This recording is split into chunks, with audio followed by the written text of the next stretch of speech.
Good morning. Good morning sa inyong lahat dyan mga kasabong. Ito mga kasabong may mga nag-PPM sa akin, pailan-ilan no, nag-chat-chat sa akin. About dito sa trending ngayon sa sabungan dito sa Bohol, yung mga pamamaraan nila.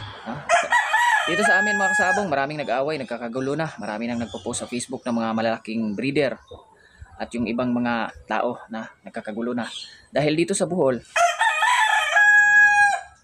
may mga sabungan na machine yung gamit no, machine beating. Meron ding mga sabungan na traditional pa rin yung pamamaraan, traditional sabong.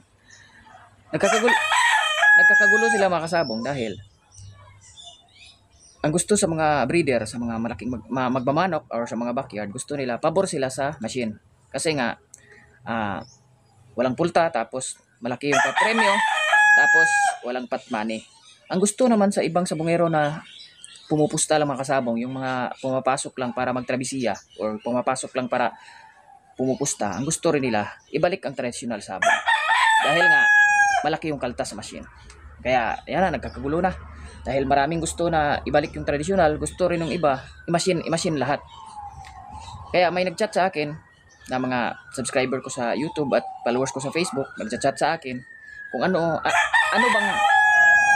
bang gusto ko or saan ako pabor, sa machine ba or sa traditional sabong. Sabi ko, sa issue na yan dito sa Bohol, okay lang sa akin kahit anong pamamaraan nila dahil minsan lang naman ako naglalaban, hindi ako palaging naglalaban. At hindi rin ako pumapasok ng sabungan para pumusta lang or magtrabisiya lang. Pumapasok lang ako ng sabungan para pag may nilalaban na akin na alaga. Kaya hindi ako kagaya ng iba na pumapasok lang para pumupusta.